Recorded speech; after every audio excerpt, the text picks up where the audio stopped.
Hello and welcome to another episode of Releasing Your Inner Dragon. And you were drinking anyway. Hello and welcome to another Releasing Your Inner Dragon with Drake and Marie. I am one of the two co-hosts, Maxwell Alexander Drake, or Drake as I go by. I am an award-winning novelist. I have written in pretty much every medium, teach writing all over the world. As always, Marie is with me. Hi, my name is Marie Mullaney. I have a world building channel, a YouTube channel where I talk about fantasy world building. And I have a epic fantasy series called the Sangwheel Chronicles that I'm writing. And we're writing a sci-fi fantasy saga together called Magic Fall. We are, and that will be released at Comic-Con. It actually has a website now where you can go check out the cover and the blurb for the book. magicfallnovel.com. I'll put the link in the description. And it should start going on pre-sale, both on the Starving Writer Studio website as well as Kindle, probably, or Amazon, probably first part of June. Yeah, first part of June, somewhere around in there. And then since Maria's coming over, we're going to be signing autographs. So all pre-sales, you can actually, the books won't ship until July. They probably won't ship until after I get back from Comic-Con. But all pre-sales will be autographed by both of us, which would be really nice since we'll be in the exact same side of the planet. We are almost exactly on opposite sides of our small rock in space. And if you are in San Diego over Comic-Con, we will both be at San Diego. Booth Q1 and Q3 right now. I'm going to try to trade one of those two booths with the guy in Q2. So we might be Q2 and Q3. We might be Q1 and Q2, but we'll be two of those three booths. All right. So today is a fan request, but we kind of, mostly because we screwed up. Not screwed up. We just ran out of time. So if you listen to our artificial intelligence discussion, we're going to kind of dip back into that because we started that by saying we're going to edit something that Chat GPT wrote, and then we talked, and we never actually edited what Chat GPT wrote. So that's kind of what we're going to concentrate on today. We're going to look at why Chat GPT is not the best writer in the whole world and some things to think about. Shameless plug, on June 20th, I am going to be giving a very detailed class on how to actually use Chat GPT to help you as a writer. Again, it cannot write for you, but it is a great tool that can seriously increase your writing performance and speed and backstory and everything else. So if you head on over to drakeu.com and join the mailing list, we haven't announced the class yet officially, but if you join the mailing list at drakeu.com, then you'll be notified when the class is going to be on sale, because it is a paid class. But head on over there if you're interested in doubling your word count per day and increasing your world building abilities and everything else, because I can help you out with that. But today we're going to look at something that Chat GPT wrote. Now, this is actually the higher end of what Chat GPT can do if you understand what you're doing. So Marie worked this out and, followed a bunch of tricks and tips and stuff that we've been working on over the last 6 months. So this is higher quality than you're going to see most everywhere else. And it's still, to our standards, it still sucks. So let me just walk you through, I guess, what I did to generate this piece of text. I mentioned that I, wrote this erotica novel. And as part of that, I did a whole bunch of world building because, like I said, I can't even write an erotica novel without building the world around it. So I ended up with a fairly comprehensive, but by my standards, very slight info dump of the world, right? Document that. Enough that Chat GPT can consume it in one sitting. So I took that and I fed it into Chat GPT and said, okay, make this into an urban setting in Las Vegas, an urban fantasy setting in Las Vegas.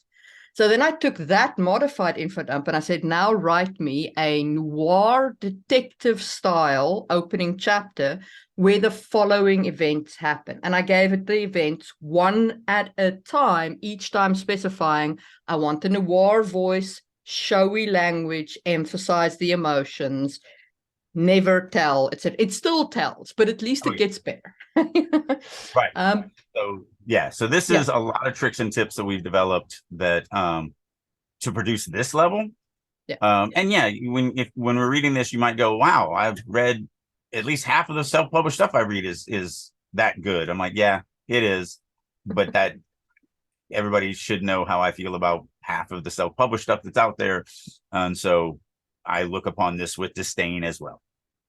Okay, so let me share my screen and we will. Yeah, if you're not on YouTube, you might want to go over to YouTube for this if you're just listening to us on the podcast, because we are editing a piece of work. So just something to think about. So I'm going to read, I guess, the first little bit. Let's do the first paragraph. When to stop. First paragraph. First paragraph. Okay. The blistering Las Vegas sun was setting when I finally pulled up to the front of the house. I'd spent the better part of the day wrestling with a particularly stubborn Venus flytrap for the upcoming exhibit at the Bellagio. The strain of the long week had settled deep into my bones, and all I wanted was a long, soothing bath and the comforting aroma of Emiko's chamomile tea. So, not a terrible paragraph. Very telly opening line. The blistering Las Vegas sun was setting when I finally pulled up to the front of the house. Like, there's nothing that immerses me into the reader.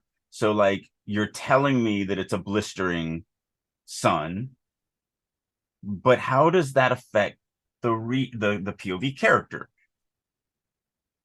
That's a part of showing these emotions instead of telling me that something is going on. Something like the blistering heat overwhelmed even the aircon in my car. Not super fond of that, but it is better. It is better. Not a super. Yeah, I'm not super fond of it either. But it's still not. It's still just giving me that what it's doing to the car, but the car is not the POV character.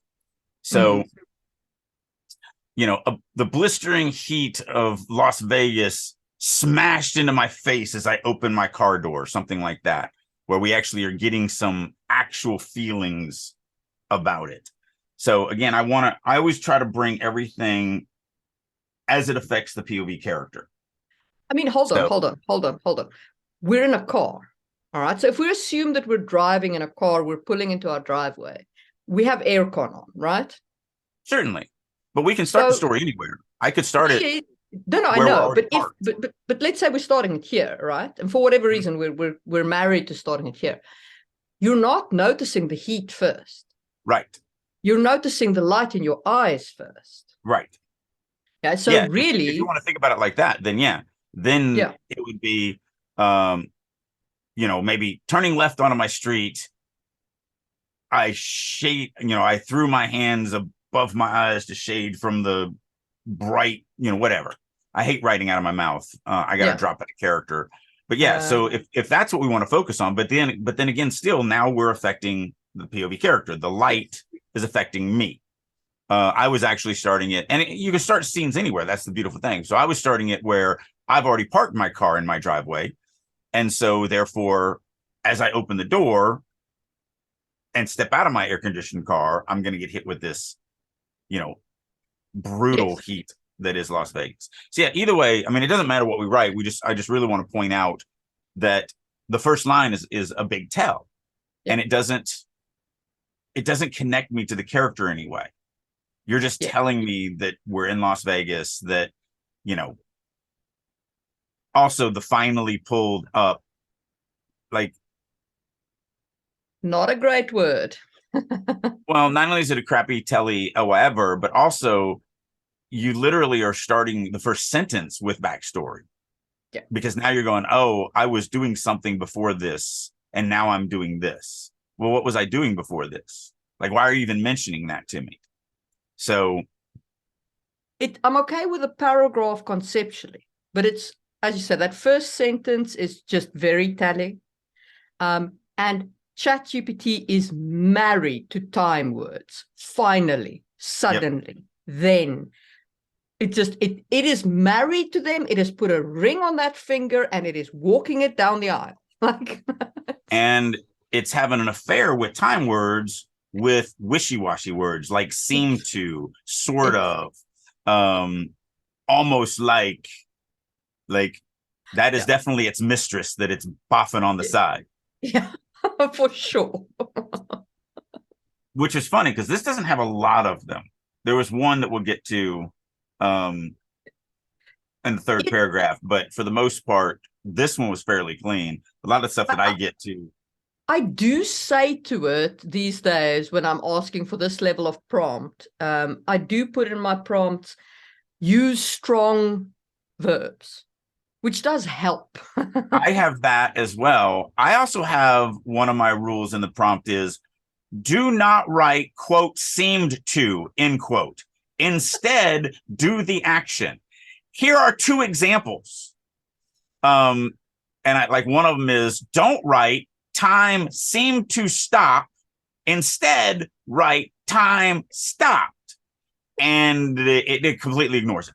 It literally just writes seem to in every fucking paragraph. Or sorry, it literally writes seem to in every freaking paragraph.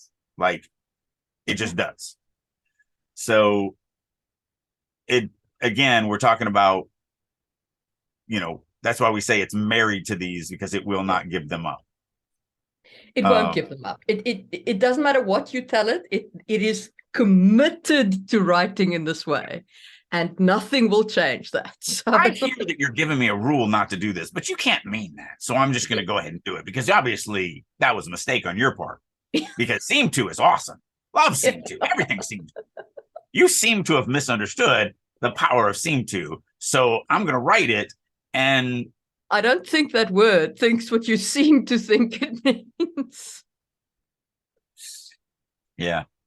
Although ever since I did add the line, do not use the word interconnectedness, it's never used the word interconnectedness. Because it also loves that word. I don't even know what that word even means. But man, it loves that word. Yeah. So anyway, so the first line, the first paragraph, the opening paragraph is not bad. That first line is definitely a snoozer. It's a lot of information with the second line. I spent the better part of the day wrestling with a particularly stubborn Venus flytrap for the opening, or for the upcoming exhibit of the Bellagio. Okay, that's a big info dump. You're telling me that they're a botanist. You're telling me that they work for the Bellagio. You're also telling me that you've at least looked at a map of Las Vegas and know that there's a hotel called the Bellagio, and that they do kind of have plants there. I don't know if they have an actual botany kind of garden. I don't remember that, but I haven't been downtown in a long time. One thing the Bellagio is famous for is that for every Christmas, they do this massive Christmas room with all this elaborate, gigantic play area of Christmas decorations, like an entire village or whatever, mini village, because it's all in one room. And then, of course, the Bellagio has the fountains out front. And that's the big iconicness of the Bellagio. So I would probably, if I was doing, I would probably, that first, I'd spent the better part of the day wrestling with blah, blah, blah. I would make that, something like the long week tugged at me, or the long week, I switched the car off and leant back in my seat. The long week draining out of my toes. Right. And then maybe think of like a little bit of like what she did that week. Right. Like have some sort of, reference to what she did that week. Right. Well, I mean, even like I spent the better part of the day wrestling with a particularly stubborn Venus flytrap for the upcoming, like, it's just a lot of information in one sentence. Yeah, so if we wanted to show this, I wasn't as frustrated as when I left, whatever, trying to tie in emotions, and then just do the Venus flytrap, and then in a different sentence, bring in like whatever. But the manager of the Bellagio seemed to be happy with what I was doing. So, like, you know what I mean? You were going to do this separately and yeah. So I'd probably split this from definitely. this. So I'd spent the better part of the day wrestling with a particularly stubborn Venus flytrap from the upcoming exhibit at the Bellagio. Like, separate the two things. Right. And make them more personal. Yes. And then the same thing with the last one.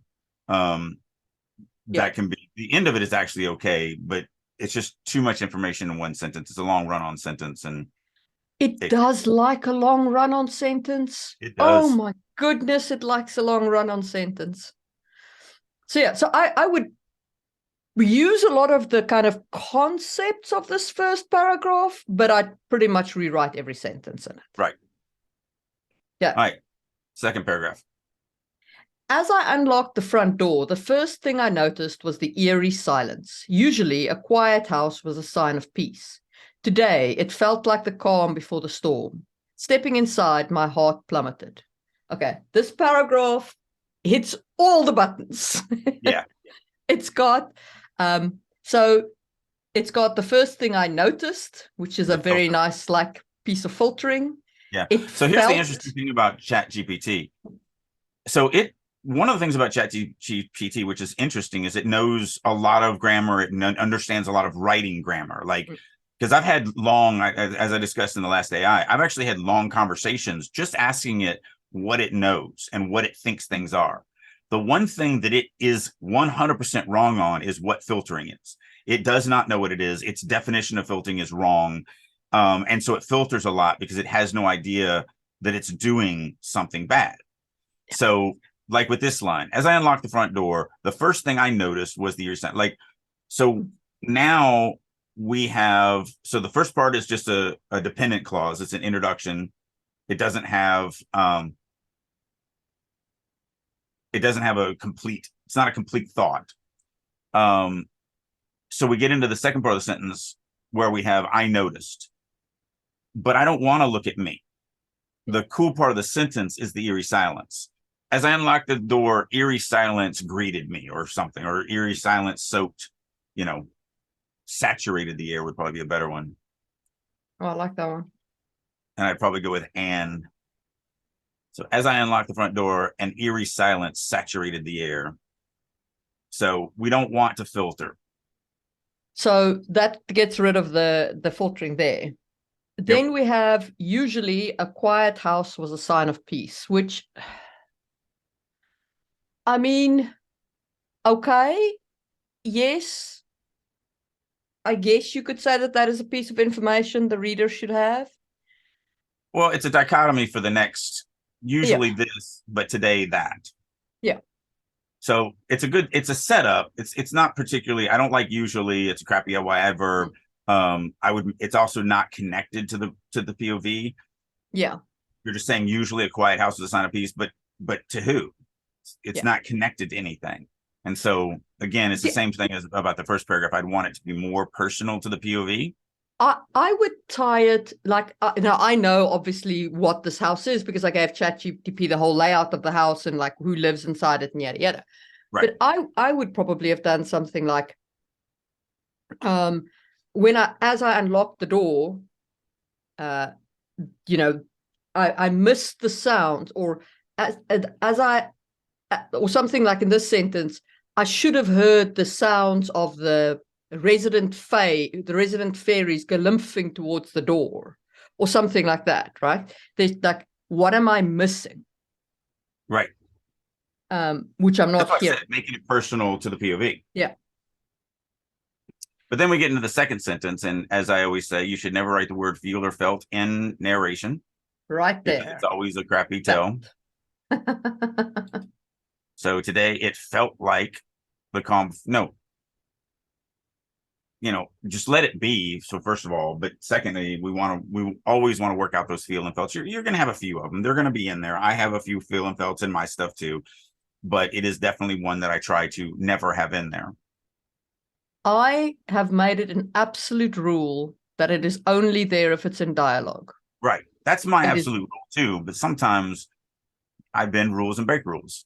It just depends. Sometimes I'm like, I kind of really like that feel there, or that felt there. I like it. It feels right to me.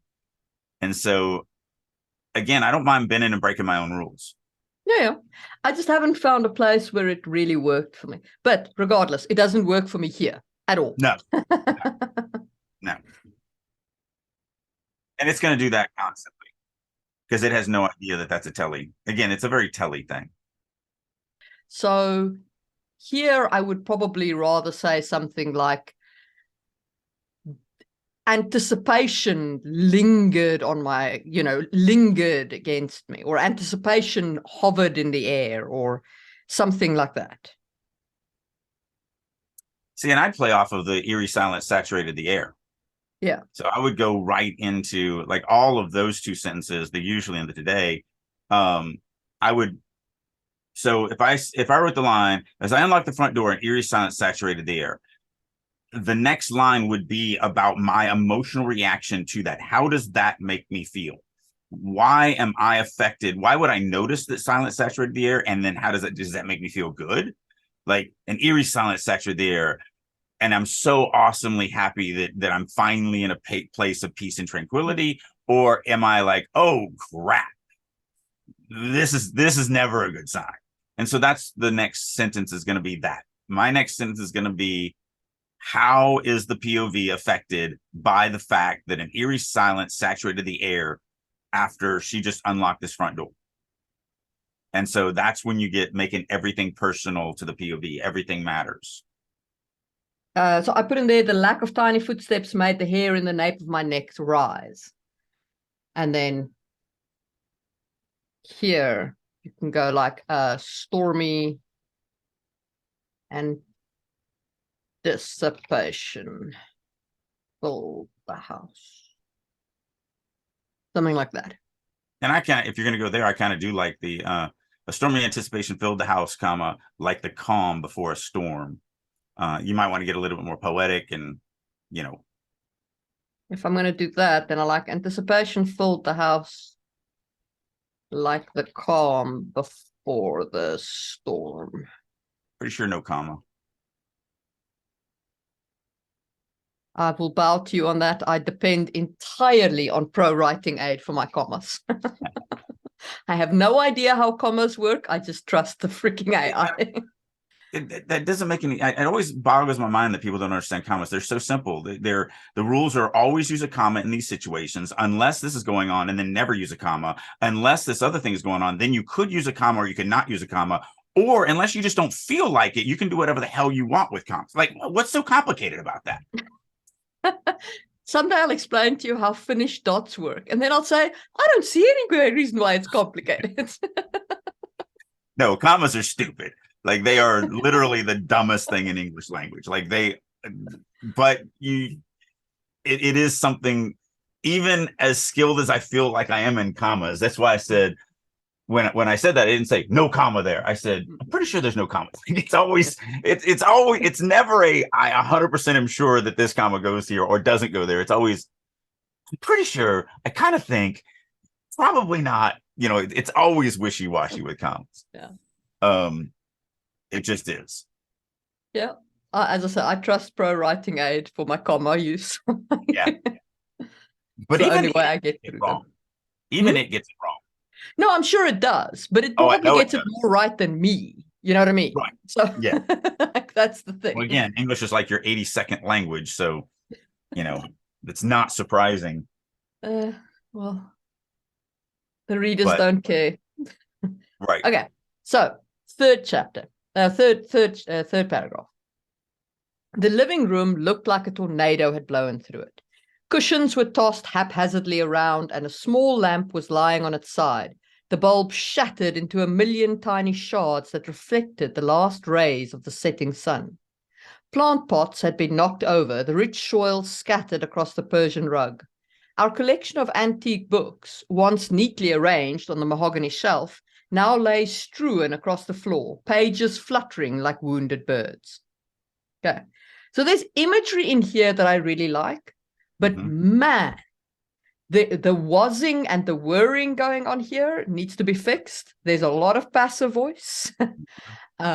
And this Also, looked like. right. Yeah, the look like, that's that wishy-washiness. Hmm. You don't need that. A tornado had blown through the living room.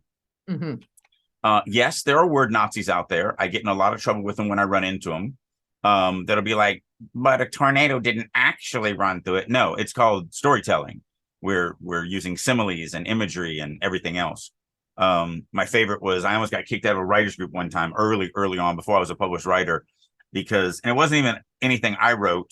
I was just a participant in the audience, just like everyone else, but the person reading. And they had read something like, fire danced up the edge of the blade. And this one grammar Nazi was like, fire can't actually dance. It doesn't have a rhythm. And it's like, shut your mouth. Just, I hate everything about you and I hope you die. Because just no poeticness at all. If you don't write like that. So, don't be wishy-washy. It doesn't need to seem to, and that's where this one's looked like, but it's still the same seem to. It doesn't need to seem as if a tornado had ran through here. It's so much more powerful just to say a tornado, a nuclear explosion had erupted in the living room. No one's going to go, oh my goodness, they actually had a nuclear bomb go off? Like, no, you idiot. Like, it's not the way this works.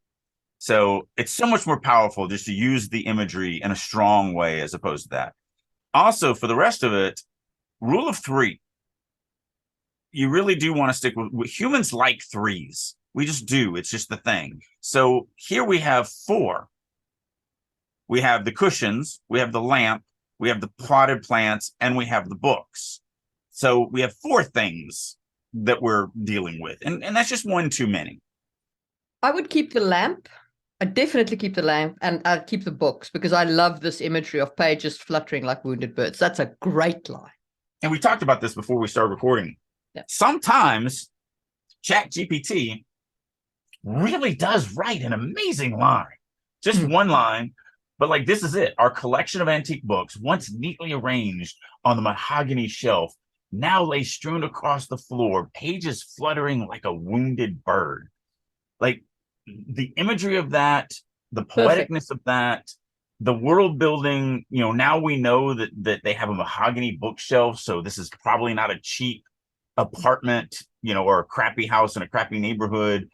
Plus, it's a collection of antique books, so that's cost some money. It also shows something about the character, that they care enough to collect antique books, so there's some character development there. Like, that is really a beautiful, beautiful line. All of it, the whole thing. And yes, it's a run-on sentence, but that's fine too, because we're in a mode where run-on sentences work, because we're describing things as opposed to above, where we were trying to connect the reader to the character and how the character connected to the world. Now we're describing an environment. And so run-on sentences are much more acceptable in this type of paragraph than before. Yeah. I also do like, I don't like the small lamp was lying, but I do like the bulb shattered into a million tiny shards that reflected the last rays of the setting sun. That's great. So I'd keep the lamp, and like, instead of saying was lying, I'd probably say a small lamp lay on its side. Right. And a lot of the ing words are very easy to get rid of. The was ing words are very easy to get rid of by just going from the passive version of the verb to the active version of the verb. So a small lamp lay on its side, the bulb was shattered. I mean, that's an easy way to get to that. Now, when you're dealing with past perfect tense verbs, like in the next sentence, plant pots had been knocked over. So if you must use past perfect, then you must use past perfect, and there's nothing you can do about that. And just so I'm not throwing grammar terms at our audience, past perfect is where we need to go back in time before the story. Now, we're writing the story in past tense, but that's the now of the story. The now of the story is past tense. So if we need to have something happen before the now of the story, then we have to go into past perfect. For me, it's always a conundrum of, okay, do I need this to be in past perfect? So it's not bad to write plant pots had been knocked over, but can we also do the same thing that we had done before and make it more active? And again, this is where I would probably want to bring something in personal, something like, I'm trying to think of something other than heart, since we already have heart in there. But the question that I would want to do here is, I don't want to just describe that rich soil is in my Persian rug. I want to describe what that makes me feel. Like, you know. So the character's a druid. So the destruction of, I mean, to her, pot plants aren't just pot plants, right? They're life. They're like part of her job. They're her thing. Right. Well, I was actually going with the Persian rug. Yeah. I mean, I didn't know she was a druid because I haven't read that far. Yeah. But like, so just as an example, we could say something like, my hand flew to my mouth. I hate writing out of my mouth. I need to be in writing mode. That's why I'd rather be just more general. Like, how do I feel? Yeah. Seeing dirt in my Persian rug. Whatever your answer to that is what you would write. Don't just tell me that there is rich soil on my Persian rug. Tell me how that affects me and describe it in that way. Yeah. So in other words, either the Persian rug is important to me, so therefore there, but like what you were saying, we have a druid, so maybe the potted plants are more important. And so therefore we put emphasis on that. And an easy one, and again, it's because my brain is just not working today. You know, my heart sank as my eyes roved over the broken plants and spilt pots, whatever. Like, we want to make it, and again, that's a horrible thing. Don't write that. I'm just throwing it out there because my brain is mush. But that's the point. It's about making it personal. Yeah.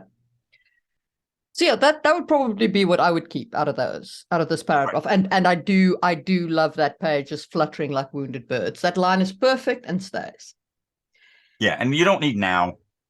No. That's the only thing on that last line. Our collection of antique books, once neatly arranged on a mahogany shelf, lay strewn across the floor. Just be active. It doesn't mean now. Yes. Now and then are usually two words that can almost always be cut without affecting the sentence. And indeed, we have one on the next paragraph. So let me go ahead and read that. Then, from the corner of my eye, I saw something tiny darting across the room, leaving a faint trail of glittering dust in its wake. A bloomfay. The tiny creature was the size of a dragonfly, its wings shimmering with iridescent hues. Panic was clear in its eyes as it darted under the couch. Okay. Again, there is... You see, it's like this. Chat GPT will produce a beautiful line like that, pages fluttering like wounded birds, and then it'll give you crap like this. Yeah. Because every bit of this. So first of all, we talked about that. We're filtering from the corner of my eye. I saw something. We don't need any of that. Something tiny darted across the room, leaving a faint trail of glittering dust in its wake. Why would... I'm the POV character. Everything that is seen by me. So I don't need to write, I saw, because I saw it. I guarantee you I saw it. If you're reading it, I saw it. Period. End of discussion. Full stop. So, you know, something tiny darted across the room, leaving a faint trail of glittering dust in its wake. Now, I hate the line, a bloomfly, because that is just an info dump. And I don't know what a bloomfly is yet. I get that you're going to explain in the next line, but I still don't know what it is now. And we also want to cut some of this passive voice. So the tiny creature was the size of a dragon. So the size of a dragonfly, comma, the bloomfay's wings shimmered with iridescent hues. Like, we can get all of that in a much tighter, much more active sentence. Yeah. And then same thing. Panic was clear in its eyes. Let's have this discussion that we had before this, because okay. So I know that you can have, and we've had this discussion before, you can see emotion in people's eyes in a book. I know you can't really, but you can in a book, because right. You know, we all suspend disbelief to a certain extent. But this bloomfay, it's as big as my thumb, and it's flying under a couch. I'm telling you now, you cannot see this thing's eyes. Right. Plus, we even said something tiny darted across the Yeah. room. Like we It's- didn't even see it. Yeah. So I'll give you that. Yeah. However, I am still much more in the poetic camp. And so for me, I don't mind having a reference to emotions in its eyes because it doesn't throw me out of the story. It does throw her out of the story, doesn't throw me out of the story. So you always have to balance that out. How many Drakes are going to read the story versus how many Maries are going to read the story. And because there is going to be Drakes out there that are not affected by it, and there's going to be Maries out there that are affected. So you have to make that decision. I would cut it because of the fact that of that opening line. Something darted. If I don't have and yes, I get that later we go, oh, it's a bloomfly, but still, to me, I would cut the fact of because I'm going to talk to it in a second, and that's when I can have the panic in its eyes. So it's for me, it's more of an order where we're going to put this piece of information as opposed to not. So, yeah. I mean, it's just more of the same. So we're going to kind of start repeating ourselves now. And like I said, this is going to be a short one because we really just want to show off. And we talked about this in the AI one, how telly it is, how repetitive it is. Now, one thing that hasn't happened here that's repetitive is pretty much it only knows one emotion for fear, and that's your heart. Your heart will beat, your heart will thump, your heart will dance, your heart will press, it just goes back to that well over and over and over and over and over and over and over and over again. So a lot of repetitiveness on its emotions. It doesn't have a wide breadth of different terminology. We talked about why I keep the emotional thesaurus is one of the only reference guides besides the ones that I've written near me, because it is one that is that helpful that you can just open it up, flip to fear, and you have like 50 different ideas right there at your disposal. One look we talk about a lot, going there and typing in fear and getting all those different options. Chat GPT does not have those. It just goes to that same well over and over and over again. The other thing that it does, that it really does, and it cannot get away from, is everything has a speech tag, and it uses a lot of weird speech tags. Yes. All of those got to be edited. Yeah. Or if I was using it, has to be cut because I don't use speech tags. Yeah. Well, most of them have to be cut anyway, because they are perfectly good action tags. So, for example, I mean, none of those are egregious. Look at this. At her art exhibition, remember, Munch replied, his voice barely a whisper. Why do you need the reply? Munch's voice was barely a whisper. I mean, right. Well, you just added a was, but yeah. Here, right, the art exhibition. I cursed under my breath. I'd forgotten about it in all the chaos. All right. I said, standing up and rolling up my sleeves. But I don't need the I said. Right. I can just stand up and roll up my sleeves and everybody will know who said the words. Like, yeah, we've talked about this on a previous one. If you have a piece of action in your speech tag, then you don't need the speech tag. So, all right, period. I stood up and rolling up my sleeves, or I stood rolling up my sleeves, whatever. However you want to do it. The I said adds nothing. The I said tells me that I said all right. But if I write I stood up in the same paragraph, then it is also telling me that I said all right. So there's no reason for the I said in that sentence. The others, from a speech tag standpoint, that's why you skip them. They are fine. They're all, even really the Munch replied, his voice barely a whisper. I don't use speech tags, so I wouldn't do it, but that's not an egregious speech tag to me. That's actually because your speech tag is telling us who said it and how they said it. Munchin replied, his voice barely a whisper. Who said it, how he said it. So that's fine. But when we get to this one, all right, I said, standing up and rolling up my sleeves. So I said, who said it, how it was said, standing up and rolling up my sleeves. No, you don't say, that doesn't tell me how you say something because you're standing up and rolling up your sleeves. So you're not getting that second part of this. So there's just no reason for the I said. You just cut it. It exactly. Adds nothing. Exactly. Now, it is not terrible at doing dialogue as long as you clearly define the characters that are involved and what you're trying to communicate. See, and I hated dialogue. But you have to be so detailed. Like, I gave it a comprehensive write-up on each of the characters involved, and I was like, and this is what I want in terms of communication. And it's still not great, but it's not the worst in terms of dialogue. And then, oh boy, does it want to continue? Like, long past the point where I'm like, okay, the chapter is done. It wants to keep telling that. I'm like, stop generating. Yeah. So I think one of the other big problems with it is it loves to summarize.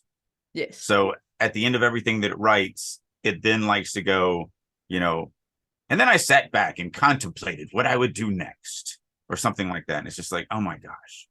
Yes. Yes. So yeah, look at this last paragraph. Go down to it. I hadn't read it yet. I was a magical consultant dealing with things most people couldn't even begin to understand. As I looked down at the body, I knew I was about to dive headfirst into another mystery. And that was just another day in my line of work. I mean, everything that it writes, at the end of it, it always gives you a summary paragraph. Yeah. And that you just cut the last thing it writes. Yeah. No matter what it writes last, you just cut it. Don't even read it. Just cut it. It's just always. Yeah. Yeah. No, it's terrible. It always does. Yeah. So again, Chat GPT for writers is going to be a tool that is going to be as powerful as Photoshop was to graphic designers. Not going to replace writers, just like Photoshop didn't replace graphic artists. However, graphic artists can now do 1,000,000 times more and 1,000,000 times faster than they could before Photoshop was introduced. So Chat GPT is going to be the same way. If you really learn how to use it and how it thinks and how to get the most out of it. And again, Marie wrote this with Chat GPT using a ton of stuff that has to be understood to get it to do even this level. And I mean, in the first 4 paragraphs, we pretty much rewrote all 4 paragraphs. But it gives us a structure. It gives us a flow. It does a fairly decent job with some of this stuff because it does know basics of storytelling and everything like that. But it isn't going to replace me. I still have to be, not only do I have to be the one that guides it while it's producing it, so it's leaning on my knowledge as a storyteller, in this case, Marie's knowledge as a storyteller, to get it to there, all the world building that she did, all of the, she said that she made a very robust character portfolio so that it understands the characters and all of that. That is work that she did.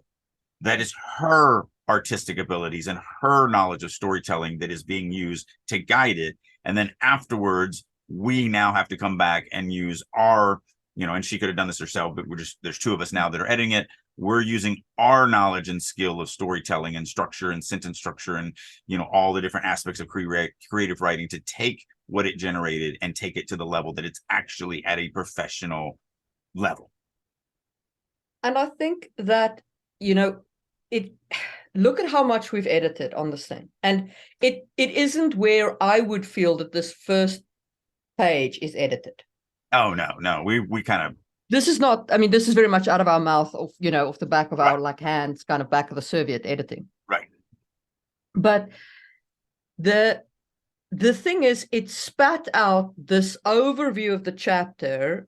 Yes, okay, I'd done a lot of pre-work, and a lot of that pre-work obviously fed into this, so there was hours of work beforehand, but it spat this out in like 10 minutes or so, with like a couple of additional prompts and feeding and telling it to remember this and remember that and so on, and then finally like, okay, here's the first chapter, spit it out for me. And that is its power. Because now I've got the very basic puke draft on the page. Right. And I can start the process of editing it. Because it is already in the POV that I want. I wanted it in first-person narration, so it's in first-person narration. That part is done, at least. Now, so it's useful for that. Yes. So did I read a piece of the thing that I used Chat GPT to write at our last podcast? I don't think so. I don't think so either. I think I did it at my live Q&A for this month. But I want to read a page that can show where, and I did use Chat GPT for this, but like Photoshop. In other words, everything that we're talking about here. But I do want to kind of show where we can get to this. So let me share this piece here. You can see chapter 2. Mm-hmm. All right. So I'm just going to read this opening page, and we'll discuss kind of why this is the way this is. So chapter 2, the horrors of Ghoul Castle. The cold, damp walls of the dungeon pressed in on the woman as she woke. The stench of decay permeated the air, and she gagged. Shivering, her eyes adjusted to the dim light that flickered from a distant torch. As she took in her surroundings, the grisly scene of rotting corpses left her breathless. Had she not sat up, she would have looked as if she were just another dead body left to rot in whatever this place was. A sense of dread settled in the pit of her stomach. I have woken into a living nightmare. Her thoughts churned, struggling to find any answers of where she was or how she got here, but all she found were more questions. To her horror, she couldn't even remember her own name. Clutching her head, she became desperate to dredge up any memories, but her efforts were in vain. The more she tried to remember, the more elusive her past seemed to be. And there's a scene, but I wrote that, so it needs to be there. In the midst of her mounting panic, a single bizarre truth emerged from her foggy mind. She was an actress. The realization struck her as peculiar, since it was an odd detail amidst the situation she found herself in. She couldn't fathom why this fact alone had survived while the rest of her identity remained shrouded in darkness. The actress sat up, bewildered, as the weight of her horrifying situation pressed in upon her. So, obviously, this is not the same as we just showed. But still, this was using the Chat GPT as an assistant, basically, to get to this level. The reality is these first 2 chapters, and I wrote them for a thing for somebody else that I won't go into. It doesn't matter. I just needed to get it done quick, and I wanted to use it as a test, and I had been playing with Chat GPT for months now, and so this was me going, I wonder, okay, taking all the stuff that I learned, could I get there? The reality is that this document is just over 5,000 words long, and start to finish took me 2 hours to write. So in 2 hours, I wrote 5,000 basically final draft words. I would send this, I'd put my name on this. This is fine. I'm very happy with how this turned out. It's got tons of emotion. It's got tons of immersion. It's got tons of description. You're engaged in it. You care about the characters. You're a part of this moment in time and scene. So, but it still is me. So I don't feel like I've cheated. It's not like I got Chat GPT to write this for me, because it can't. I mean, we just saw the best that it can write. It didn't write this. But using it increased. So normally I'm producing 600 to 800 final draft words an hour. So if I had been just doing my normal thing, I could have gotten about 1,500 to 1,800 words total at this level if I was writing it, just me writing, which is still really good. I mean, most people can't write 1,500 words in 2 hours to be at this level of quality that, okay, maybe somebody could go, oh, you misspelled this word, or, oh, you could, this sentence could be a little better. But by the time my stuff is what I consider final draft, changes are just a lot of superficial stuff. It's like, okay, so this is 97% good, but if you rewrite this line this way, it'll be 98% good. Okay, great. Did I really gain something? Of course I did, because I'm going to do it, because I always listen to all my critiques and comments and edits, because I'm driven to perfection. But is the average reader going to notice? No, they're not going to notice a line that's 78% awesome versus a line that's 97% awesome versus a line that's 98% awesome. They're just not going to notice the difference between them. I'll notice, but nobody else would. The reality is, though, is I did 5,000 words in 2 hours. Like, that's where the power of Chat GPT comes in. It increases my productivity, just like Photoshop increases a graphic artist productivity. Photoshop is not going to make that piece of art for you. you have to use it. So what Chat GPT brings to the table is a tool to help you do faster work based off of your knowledge and your skill levels. So if you want to really learn about this, I'm going to do another shameless plug. Head on over to drakeu.com, join that mailing list, because I will be giving this class on June 20th. Will be the first one. I'm going to repeat it a couple times, but and eventually I'll record it and it'll go on to DrakeU as one of the classes there. But if you really want to understand how to take the power of Chat GPT to the next level, I highly recommend that you join me for that class, because I've learned a lot over the last 6 months of playing with this and kicking its tires and really pushing it, because I'm happy with that. I mean, I will, if I end up doing this project, and that is an if right now, which is why I just wanted to use Chat GPT. It's a thing. I don't want to get into it, but I was very happy with the end result, and especially how fast it was. So the book is 80,000 words, probably maybe 100,000 words. And if I can maintain a space of 5,000 words every 2 hours, that's what, 40 hours of writing. Am I right on that, to get 80,000 words? English is much more my strength than math. So basically in 2 weeks, I can write an 80,000 word novel using Chat GPT. Like, that's pretty powerful at this level of quality. Yeah. So we're not even talking about garbage. We're not talking about puke words. So AI is coming. AI is here. Genie's out of the bottle. I do believe that AI is going to replace writers who use AI are going to replace writers who don't use AI. They just are. Because readers want quantity, but they also want quality. And so the thing that's always slowed me down and hurt my career is that I can deliver quality, but I can't necessarily deliver quantity, because to write at the level that I write at takes time. And so that's why I really got into AI so heavily, because if I can deliver my quality of writing twice as fast, 3 times, because really this puts me at about 3 times as fast. And the better I get with it, the faster it's going to get. I might be able to get to 4 times as fast or 5 times as fast. Who knows? So that's the thing that excites me about AI, is that I will be able to produce much more quantity, much more quickly. And I think the audiences are going to benefit from that. Yeah.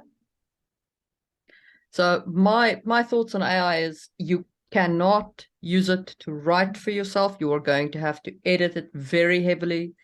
Bear in mind those copyright things. Remember, there is some dodgy copyright around it. So keep track of what it was originally versus your edited version, so that you can show the difference between the two things.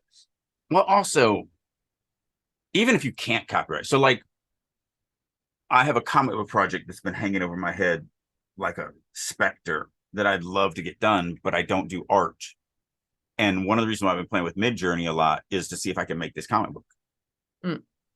So I can't copyright the art if I use Midjourney, which means anybody can take my characters. But do I care? Because I can copyright the story. The story's mine. Do I care if you take my character and draw versions of her? And, let's say it's the story's called Downfall. Let's say Downfall blows up and sells millions of copies of the graphic novel, and they make a movie out of it. Okay, so you can take the girl and make t-shirts out of her. I don't care. You're still just advertising my product. Yeah. Like, so understand what copywriting means. If ChatGPT could write at this level, you can't copyright it. Doesn't mean you can't publish it, because ChatGPT can't sue you for copyright infringement. Exactly. It just means that somebody else could take it and put their name on it and publish it right alongside of you, the exact same thing, because you don't own it. Yeah. That's all that the copyright means. It means that somebody else could take your book too, put their name on it, don't change a single word, and start getting paid selling it.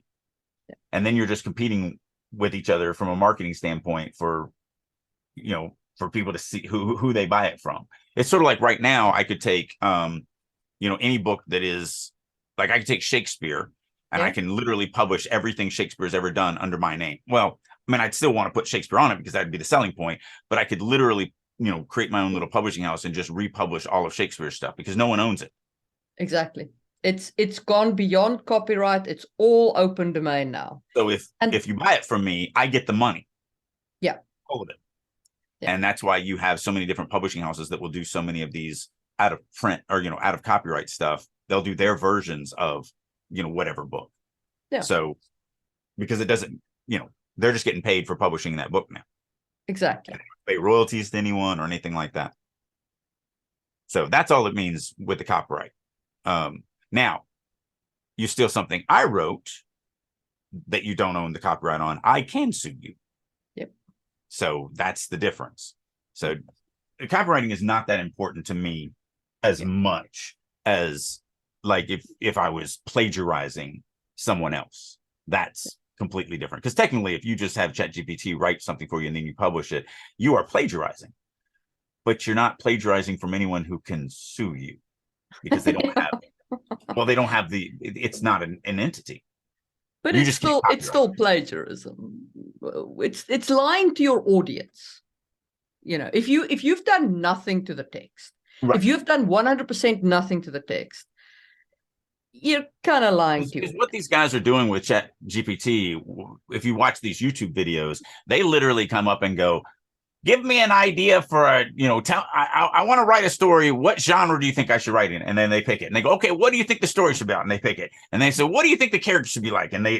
So literally they just do nothing. They just ask questions. And then like, so what do you think the story's like? And what do you think the chapter breakdown is like? And then what do you think chapter 1 is? And then it literally like, so they didn't pick the genre. They didn't pick the story. They didn't pick the characters, the plot. They literally did nothing. And then they sell it on Amazon. And those are terrible because when you give it no guidance, it doesn't hold characters. It doesn't hold story arcs. It literally doesn't do anything. Like the stuff that we're showing you is after a ton of work to understand how it thinks and to make sure that we're asking it the correct way to get the best that it can do for us before we then have to do our edits and changes on it. So yeah, it's not. Yeah, it's not there. You're not going to write with this thing and produce quality. You have to edit. So I hope that you have learned something out of our editing of Chat GPT and that you sign up for Drake's course, and we will see you soon for another episode. Bye.